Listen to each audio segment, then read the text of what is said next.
Bonjour à tous et à toutes, je vous présente aujourd'hui le livre noir des secrets que je vais vous lire de F.E. Higgins pour les éditions Pocket Jeunesse. Je fais cette lecture spécialement pour mon amie Aurélie qui est malvoyante et qui a eu une aggravation de son handicap et qui a besoin qu'on lui remonte le moral. Voilà, avec quelques lectures. Je vous fais de gros bisous et je vous dis à tout de suite. Note de l'auteur. Le livre noir des secrets de Joe Zabidou et les mémoires de Ludlow Fitch me sont arrivés entre les mains d'une façon assez étrange. Les manuscrits étaient enroulés et dissimulés dans la cavité d'une jambe de bois. Savoir comment j'ai acquis ce curieux pilon ne présente pour l'instant pas d'intérêt. Seul compte l'histoire que ces documents rapportaient. Malheureusement, le livre noir de Joe et les mémoires de Ludlow n'ont pas traversé les siècles sans dommage, comme j'ai pu le constater en les déroulant. Usures, déchirures et taches d'humidité avaient rendu certains passages illisibles. Les feuillets qui ont résisté, les fragments et les extraits qui suivent, ont été fidèlement reproduits. Je me suis contentée de corriger l'orthographe, souvent approximative de Ludlow. Quant aux parties qui manquaient, que pouvais-je faire sinon confier à mon imagination le soin de remplir les espaces vides? J'ai ainsi rassemblé les pièces du puzzle du mieux que je pouvais et j'aime à croire qu'avec les faits dont je disposais, j'ai réussi à m'approcher de la vérité. Je ne suis donc pas l'auteur de cette histoire, mais seulement le messager par lequel elle aura transité pour parvenir jusqu'à vous. F.E. Higgins. Chapitre 1. Extrait des mémoires de Ludlow Fitch. Quand j'ouvris les yeux, je compris que ce que j'avais vécu de pire au cours de ma misérable existence n'était rien à côté de ce qui m'attendait. J'étais couché sur le sol glacé en terre battue d'une cave, éclairé par une unique bougie dont la flamme vacillante annonçait la fin prochaine. Des instruments de chirurgie pendaient à des crochets plantés dans les poutres. Sur le sol, des taches noirâtres me firent penser à des traces de sang, mais c'est surtout le fauteuil, placé le long du mur opposé, qui confirma mes craintes. D'épaisses lanières de cuir fixées à ses bras et à ses pieds n'étaient là que dans un seul dessein évident, maintenir le patient récalcitrant. Main et pas se tenaient debout au-dessus de moi. Les réveillai glissamment avec une lueur d'excitation. Pas me força à me lever. De sa poigne de fer, il me tordit le bras dans le dos. Main m'agrippa par les cheveux. Je les regardai l'un après l'autre. Un grand sourire éclairait leur visage, à quelques centimètres du mien. Je compris que je ne devrais pas compter sur eux pour me faire grâce. Un autre homme, jusqu'alors dissimulé dans l'ombre, s'avança et me saisit par le menton. Il m'obligea à ouvrir la bouche et fit courir sur mes gencives un doigt noir de crasse au goût infect. « Combien » demanda Pas. L'espoir se lisait sur son visage cupide. « Pas mal, » répondit l'homme. « 3 pennies chaque. Je dirais une douzaine pour l'ensemble. »« Ça marche. De toute façon, qui a besoin de dents ?»« Quelqu'un, j'espère, » ironisa l'homme. « Faut que je les vende si je veux en vivre. » Et ils éclatèrent de rire tous les trois. Mampa et Barton Gumbroote, le célèbre chirurgien-dentiste d'Oldgoat Alley. Quand ils se furent mis d'accord avec Barton sur le prix de mes dents, ils agirent rapidement. Ensemble, ils m'entraînèrent vers le fauteuil du chirurgien.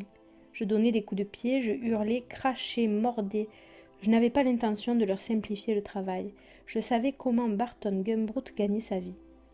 Il abusait des pauvres, leur arrachait des dents qu'il payait un penny pour les revendre 10 fois plus. Une terreur affreuse s'empara de moi. J'étais seule, sans défense. Rien ni personne ne pourrait m'épargner la douleur atroce que je ressentirais bientôt quand ils me cisailleraient les nerfs. Ils se rapprochèrent encore pour accomplir leur tâche démoniaque, pendant que Pas s'efforçait de me tenir collé au siège. Man, dont les mains tremblaient après ses excès de boisson de la veille, se démenait pour serrer la courroie autour de ma cheville. Quant à Barton Gumbroote, ce monstre répugnant, il rôdait autour de nous, impatient. Sa pince brillait entre ses mains. Il la faisait claquer en l'ouvrant et en la fermant, encore et encore. Il ricanait et de la salive coulait de ses lèvres. À présent, je suis convaincue que son plus grand plaisir dans la vie était d'infliger de la souffrance à ses semblables. D'ailleurs, il ne résista pas longtemps. J'eus à peine le temps de le voir venir que je sentis la froideur métallique de son instrument de torture en serrer une de mes dents de devant. Il appuya son genou contre ma poitrine et commença à tirer. Vous décrire la douleur qui me traversa le crâne, le cerveau et chacune des terminaisons nerveuses de mon corps serait impossible. J'eus l'impression que quelqu'un m'arrachait la tête. Quand ma dent remua un peu dans ma mâchoire, un élancement d'une violence inouïe provoqua une explosion incandescente sous mes paupières. Un rire de dément secoua main et pas. La rage me souleva, pareil à une vague gigantesque. J'entendis mon propre rugissement digne d'une bête sauvage, et je fus saisi d'une furie incontrôlable. De ma jambe libre, je lançai un coup si terrible et si bien ajusté dans l'estomac de papa qu'il s'écroula aussitôt sur le sol. Barton, surpris, laissa échapper sa pince. Je la ramassai et l'en menaçai en frappant de grands coups en l'air, tout près de sa tête. Je dégageai mon autre jambe et sautai du siège. Pat, toujours à terre, poussait des gémissements. Barton s'adossa au mur, protégeant son visage de son bras. Man se blottit dans un coin de la pièce. « Ne me frappe pas !» supplia-t-elle. « Ne me frappe pas !» Je reconnais que je fus tentée de le faire, mais avant tout, je devais saisir la chance qui m'était offerte de m'échapper. Pat commençait à se redresser. Je jetai la pince et ne mis que quelques secondes pour franchir la porte, grimper les escaliers et me retrouver dans l'avenelle, courant à toute allure. Derrière moi, j'entendis les hurlements de Man, les cris et les jurons de Pat. Quand je me retournai, j'aperçus le visage féroce de Pat et la pince de Barton qui étincelait dans la lueur jaune des becs de gaz. Dans ma course éperdue, j'essayais de réfléchir à un endroit où aller. Mes poursuivants connaissaient mes caches habituelles. Je me décidai pour la maison de M. Gélicourt. Mais quand j'atteignis sa boutique, celle-ci était éteinte et le rideau descendu. J'eus beau appeler et frapper à la fenêtre, il n'y eut pas de réponse. Je maudis mon manque de chance. Si M. Gélicourt n'était pas là, à cette heure avancée de la nuit, cela signifiait qu'il s'était sans doute absenté pour plusieurs jours. Alors, où me réfugier ? Sur le pont couvert qui traversait le fleuve, le Phébus, à la taverne du Doigt Agile. Betty Peggotty, la patronne, accepterait peut-être de me venir en aide. Je quittai la venelle pour m'engager dans la rue, mais les autres étaient déjà là à m'attendre. « Laetitia !» cria Man. Et la poursuite reprit. Leur endurance me stupéfiait, surtout celle de Pat. J'avais peine à croire qu'ils soient si résistants. Ils me talonnèrent jusqu'au fleuve, dans les ruelles étroites et sans pavés, dans les rues dégoûtantes, enjambant des corps couchés, évitant les mains tendues. Chaque fois que je jetais un regard derrière moi, ils me semblaient plus proches. Je savais ce qui m'arriverait si je tombais de nouveau dans leurs mains. Pour l'imaginer, il me suffisait de penser à la douleur qui tenaillait ma mâchoire sanguinolente. En arrivant au pont, je chancelai. J'étais à peine capable de me tenir debout. C'est alors que j'aperçus la calèche stationnée devant le Doigt Agile, sur l'arche centrale. Je l'atteignis au moment où ses roues commençaient à tourner. Dans un dernier sursaut, je me hissai à l'arrière. La voiture prit de la vitesse et je m'agrippai à elle comme on s'accroche à la vie. La dernière image que je conserve de ce douloureux épisode est celle de Man tombé à genoux sur le bord du fleuve, qui me couvre d'injures, tandis que l'ignoble Barton Gumbroote agite un poing rageur dans ma direction. Je m'appelle Ludlow Fitch. Entre autres innombrables malheurs, j'ai connu l'infortune de naître dans la City, un endroit puant qui ne mérite pas de porter un nom. Sans Man et Pat, j'y serais mort. Car c'est eux qui me sauvèrent la vie, même si telle n'était pas leur intention, quand ils me livrèrent, moi, leur unique fils, aux mains de Barton Gumbroote. Leur trahison m'apparaît comme la seule chance qu'il m'ait été donné d'avoir. Le sort diabolique qu'il m'avait réservé mit fin à la première partie de mon existence et me permit d'en entamer une autre, ma vie aux côtés de Joe Zabidou. Chapitre 2. Extrait des mémoires de Ludlow Fitch. Je l'ignorais alors, mais la calèche sur laquelle je m'étais invité appartenait à M. Jeremiah Ratchett, présent à bord. Nous fûmes bringue-ballés pendant des heures, lui à l'intérieur ronflant comme un soufflet de forge, si fort que le bruit couvrait le claquement des essieux dans les ornières, et moi dehors, cramponné à l'arrière du véhicule, pareil aux singes des joueurs d'orgue de barbarie. Puis le temps se dégrada et il commença à neiger. La route rétrécit et les nids de poules devinrent de plus en plus larges, profonds et nombreux. Le cocher n'avait pas le moindre égard pour le confort du passager, et si mes mains n'avaient pas gelé en position fermée, je serais certainement tombée. En dépit de cela et de mes vomissements répétés, je souffre terriblement du mal des transports, Je parvins à sommeiller un peu vers la fin du trajet. La calèche escalada une pente très raide et nous arrivâmes à ce qui devait devenir mon nouveau lieu de résidence, un village de montagne appelé Pagus Parvus. En d'autres circonstances, je n'aurais jamais choisi de me rendre à Pagus Parvus, mais à ce moment du voyage, cette décision ne m'appartenait pas. La voiture s'immobilisa enfin devant une vaste demeure et le cocher descendit. Je l'entendis frapper à la portière de la calèche. « Monsieur Ratchet !» cria-t-il. « Monsieur Ratchet !» N'obtenant pas de réponse, il alla sonner à la porte de la maison pour faire venir la bonne. Une jeune fille apparut qui semblait plutôt mécontente d'avoir été dérangée. Le cocher l'appela Polly. Ensemble, ils sortirent M. Ratchet de la calèche et lui furent monter les marches du perron. Puis ils le traînèrent dans la maison, accompagnés par force ronflements, les siens, et récriminations, les leurs. Je profitai de l'occasion pour sauter de mon perchoir et aller fouiller l'intérieur de la calèche. J'y trouvai une bourse en cuir, une écharpe de soie imprimée et une paire de gants. J'enroulai l'écharpe autour de mon cou et enfilai les gants. La bourse ne contenait que quelques pennies, mais c'était déjà un début. J'aperçus alors la jeune fille debout en haut des marches qui me fixait droit dans les yeux. Un léger sourire se dessina sur ses lèvres et durant quelques secondes, elle soutint mon regard. J'entendis alors les pas du cocher qui se rapprochaient. J'en conclus qu'il était temps de prendre le large. J'avais le choix entre descendre ou continuer de gravir la colline. Pour une raison que je ne m'explique toujours pas, je décidai d'aller vers le sommet. La pente était rude. Pendant la montée, j'entendis sonner 4 heures au clocher de l'église. Il avait cessé de neiger, mais le vent coupait comme un rasoir. Il me fallait trouver un abri. Malgré l'heure et l'absence de bec de gaz dans les rues, j'y voyais suffisamment pour me diriger. La lune, réduite à un infime croissant, ne m'était pourtant d'aucune aide. En revanche, de nombreuses lumières brillaient derrière les fenêtres. À l'évidence, je n'étais pas le seul à être réveillé dans ce village. Je m'arrêtai près d'une construction abandonnée en haut de la colline. Elle s'élevait dans l'ombre de l'église, sinistre et séparée des autres maisons et des boutiques par une allée. Je cherchais une direction à prendre quand j'entendis un bruit de pas dans la neige. Il se dirigeait vers moi. Je m'enfonçai dans l'allée et attendis immobile. J'aperçus un homme, très voûté, qui descendait prudemment la colline. Il portait une large pelle en bois sur l'épaule et marmonnait. Il passa juste devant moi sans jeter un regard à la droite ou à gauche et il traversa la rue. Au moment où il s'évanouit dans la nuit, une autre silhouette apparut. Je revois encore cet homme émerger de l'obscurité comme par magie. Je l'observai grimper vers moi d'un pas régulier. Il marchait à grande enjambée et couvrit rapidement l'espace qui nous séparait. Il boitait. Sa jambe droite était plus longue que la gauche. L'empreinte qu'elle laissait dans la neige était plus profonde aussi. Je crois que je fus le premier à voir Joe Zabidou. Et je sais qu'en tout cas, je fus le dernier. Fût-ce ou non une coïncidence. Toujours est-il que nous arrivâmes ici en même temps. Je présume que des forces supérieures étaient à l'œuvre. Mais lui au moins n'était pas un fuyard. Il avait un but, et il le gardait bien caché. Chapitre 3. L'arrivée. Il n'était pas simple de décrire Joe Zabidou avec précision. Son âge était impossible à deviner. Il n'était ni corpulent ni maigre, plutôt svelte.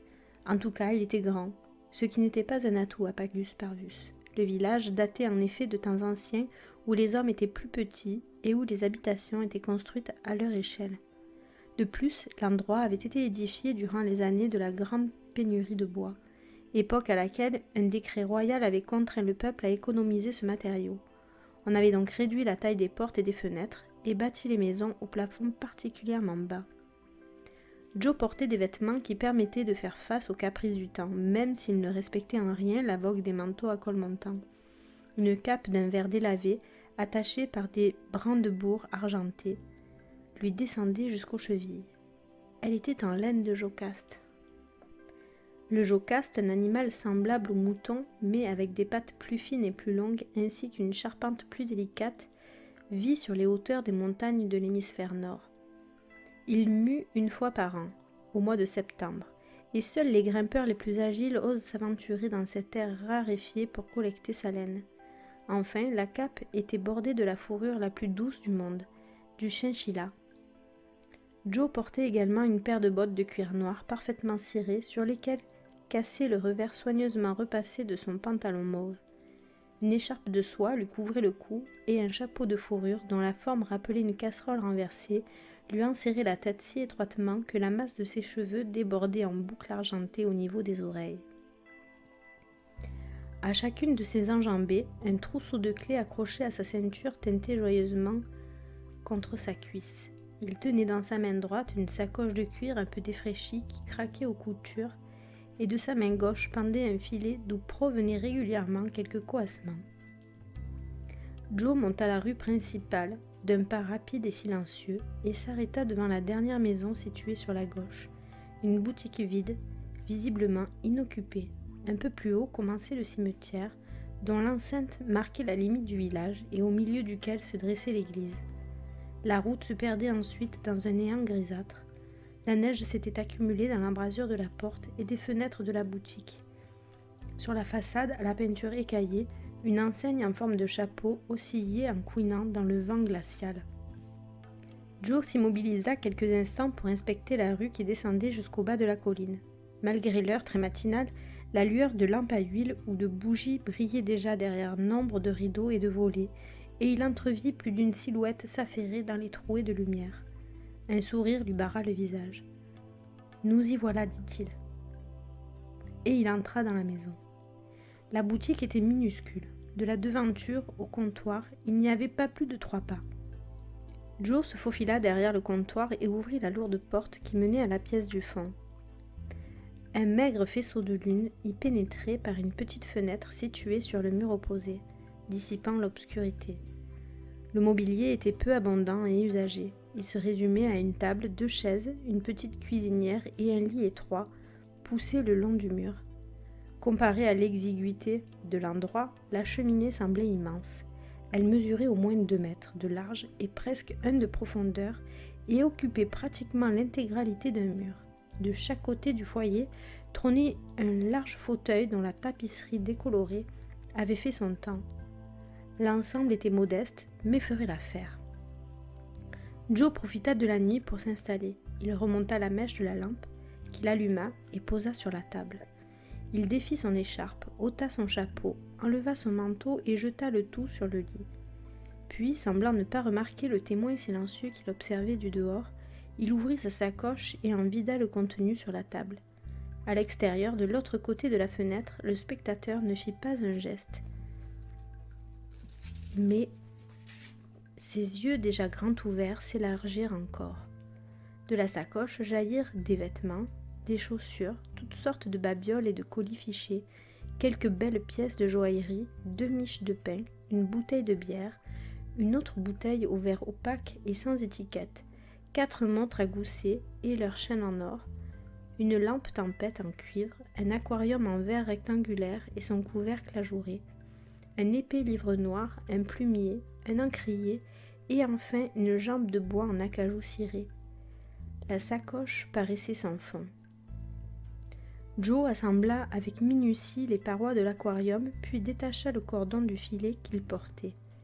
Il le déposa délicatement sur la table et aussitôt une grenouille émergea des plis du tissu. C'était un spécimen étonnant qui associait les couleurs les plus vives à un regard perçant, intelligent. Joe l'attrapa avec précaution et la plaça dans l'aquarium. La créature cligna doucement de l'œil, puis se concentra sur quelques insectes desséchés qu'elle commença à mâchonner. Joe lui jeta une autre bestiole. Soudain, il sembla se raidir de manière imperceptible. Il quitta la pièce sans même jeter un regard derrière lui. Les yeux qu'il observait derrière la fenêtre le suivirent avec curiosité, mais ne le virent pas se faufiler dans la rue. Aucune oreille humaine n'aurait pu l'entendre quand il fit le tour de la maison. Joe déboucha devant l'individu debout contre la fenêtre. Il l'attrapa par la peau du cou et l'obligea à se tourner vers la lumière. « Que fais-tu à m'espionner ainsi ?» le somma-t-il. Le ton employé était sans ambiguïté. Il exigeait une réponse immédiate. Joe soulevait le garçon avec une telle force que celui-ci s'étranglait à moitié. C'est tout juste si ses pieds touchaient encore le sol. Il essaya de parler, mais la peur et la surprise l'en rendaient incapable. Il ouvrait et fermait la bouche comme un poisson que l'on aurait sorti de son bocal. Joe le secoua, et répéta sa question, avec moins de vigueur toutefois. Comme il ne recevait toujours pas de réponse, il lâcha le jeune homme qui s'affaissa aussitôt dans la neige comme un tas de chiffons. Murmura Joe. Il jeta un long regard au garçon comme pour l'évaluer. Le pauvre faisait vraiment pitié. Pâle, décharné, il tremblait si fort qu'on entendait presque ses os s'entrechoquer. Pourtant, dans le cercle d'ombre qui entourait sa pupille, un éclat perçant subsistait, parsemant le vert foncé de l'iris de reflets d'or. Joe soupira et le remit debout. « Alors, tu t'appelles » demanda-t-il. « Fitch » lâcha le garçon. « Ludlow Fitch. » Chapitre 4. Leçon d'écriture. Pendant que Joe s'occupait du feu, Ludlow s'assit à la table, silencieux et tremblant. Une marmite noircie pendait au-dessus des braises et Joe en remuait régulièrement le contenu. « Veux-tu un peu de soupe » Ludlow acquiesça. Joe versa l'épaisse mixture dans 2 bols qu'il posa devant eux. Le garçon se jeta dessus et avala sa soupe avec force bruit et dégoulinade. « D'où viens-tu » Ludlow essuya son menton et se décida à répondre. « De la City. »« Je comprends. En as-tu l'intention d'y retourner ?» Le garçon secoua violemment la tête. « Je ne peux pas te le reprocher. Pour moi, la City est un endroit pourri, infect et rempli de ce que l'humanité compte de pire. Le pire du pire. » De nouveau, Ludlow acquiesça. Comme il buvait en même temps, de la soupe coula sur le col de sa chemise grise. Sans la moindre gêne, il attrapa le morceau de tissu et le fourra entre ses lèvres pour en aspirer le liquide. Une lueur d'amusement s'alluma dans les yeux de Joe. « Et que fais-tu dans la City » Ludlow posa son bol. La soupe chaude avait ramené un peu de vie dans ses membres gelés. « Un peu de tout » répondit-il évasif. Le regard que Joe lui retourna ne lui laissa pas le choix, et Ludlow continua. « Souvent, je faisais le pickpocket. Ton honnêteté est un bon point pour toi, Ludlow. Néanmoins, je crains que tu ne déniches pas un travail de ce genre ici. C'est un petit village, il n'y a pas grand-chose à voler. »« Je me débrouille toujours pour trouver, » fanfaronna Ludlow. Joe rit et considéra longuement le garçon. « J'en suis sûr. Et dis-moi, à part ça, de quel talent es-tu pourvu ? » Je cours vite et je me mets en boule si serrée que je peux me cacher dans les endroits les plus petits. Personne, en observant le visage de Joe, n'aurait pu dire s'il était ou non impressionné. « Voilà qui semble très utile, » assura-t-il. « Et l'école, sais-tu lire et écrire ?» Ludlow haussa les sourcils comme si Joe avait posé une question incongrue. « Bien sûr que je sais, » répondit le garçon. « Qui t'a appris ? Tes parents ?» Mes parents avaient autant horreur des livres que de moi, ronchonna Ludlow. C'est monsieur Lambargellico qui m'a appris. Lambargellico répéta Joe. Comme c'est intéressant. Vous le connaissez interrogea Ludlow. Mais il n'obtint pas de réponse. Joe fouilla dans la pile posée devant lui. Il tendit un morceau de papier, une plume et un encrier à Ludlow. Écris, ordonna-t-il. Il lui dicta 2 phrases que Ludlow écrivit en s'appliquant. L'extrémité de sa langue pointait au coin de ses lèvres. Son écriture, simple, ressemblait à des pattes de mouche. Il rendit la feuille à Joe, qui lut rapidement. « Zabidou s'écrit avec 2 B, dit-il, mais tu ne pouvais pas le savoir. » Il se redressa et une nouvelle fois il considéra longuement le jeune garçon. Il était semblable à la plupart des enfants de la City, sale et maigrichon. Il sentait aussi mauvais qu'eux d'ailleurs. Ses vêtements étaient tout juste bons à jeter, hormis son écharpe et ses gants qui paraissaient d'excellente qualité. Et son visage méfiant en disait long sur la misère de son existence. Sa peau était couverte d'échymoses et sa bouche était enflée. Pourtant, une étincelle d'intelligence et d'autres choses aussi luisait dans ses yeux sombres, et cela intriguait Joe. « J'ai un travail pour toi, si tu veux, » proposa-t-il. Les yeux de Ludlow s'étrécirent. « Ça paye bien ?»« Nous discuterons de ça demain, » répondit Joe en bâillant. « Maintenant, il faut dormir. » Il tendit sa cape à Ludlow, qui s'enveloppa dedans avant de se coucher près du feu. Jamais il n'avait touché fourrure aussi douce. Celle-ci était presque vivante. Elle s'enroulait autour de ses jambes, pareil à un animal qui aurait voulu se blottir contre lui. Yeux mi-clos, le garçon continua à observer Joe. Ce dernier s'allongea, jambes un peu fléchies, sur le lit de l'autre côté de la pièce. Il ronfla presque aussitôt. Quand Ludlow fut certain qu'il dormait profondément, Il sortit la bourse qu'il avait volée dans la calèche et la cacha dans le mur, derrière une brique descellée. Puis il prit le papier et le lut une nouvelle fois. « Je m'appelle Joe Zabidou, je suis prêteur sur gage et le gardien de secret. »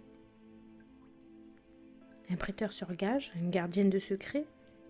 Qu'est-ce qu'un métier pareil ? Mais il n'eut pas le temps de réfléchir à la question. Il sombra dans un sommeil habité de ces rêves échevelés qui font s'emballer le cœur. Chapitre 5. Extrait des mémoires de Ludlow Fitch.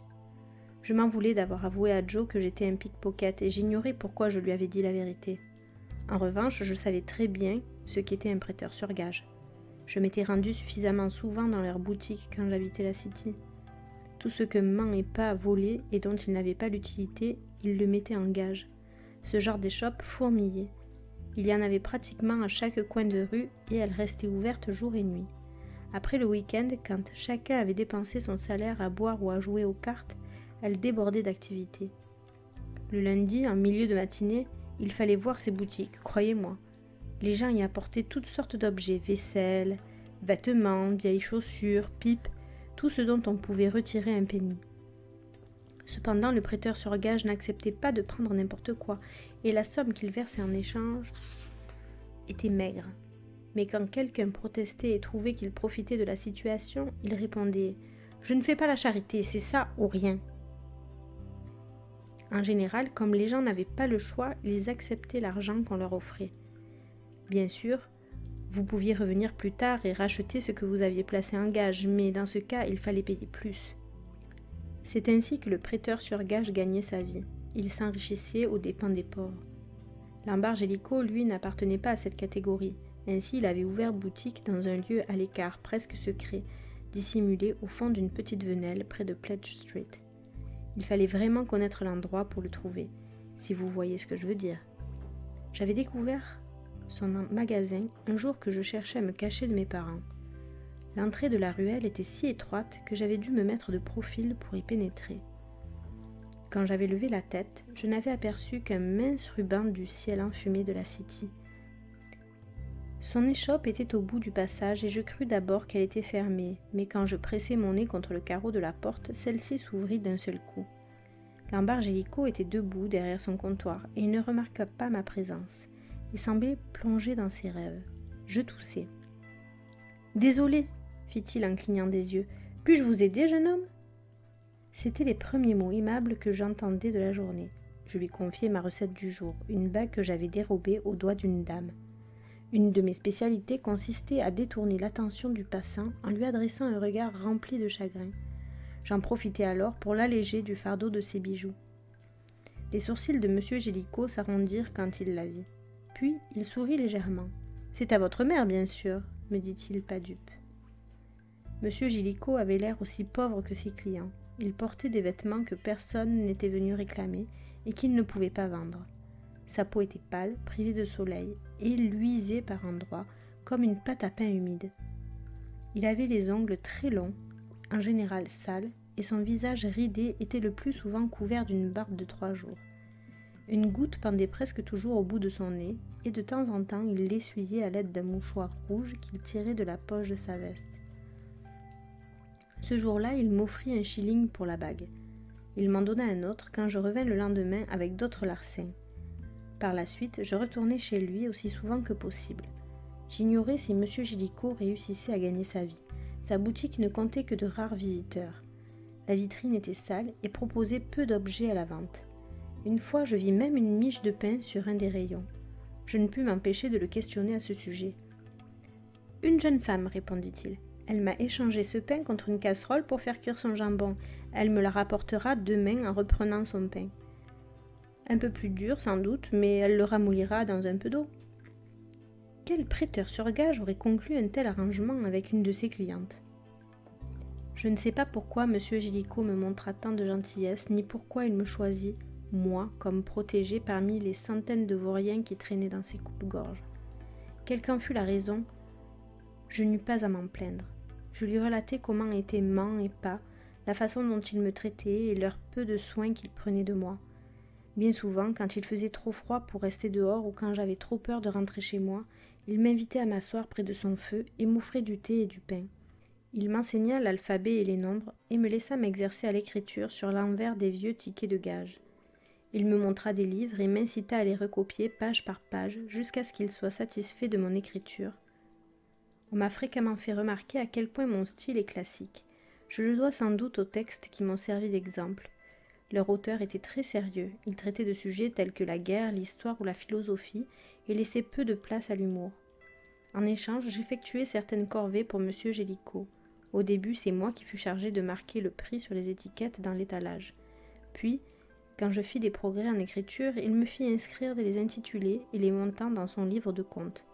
Parfois, la porte s'ouvrait et nous recevions la visite d'un client.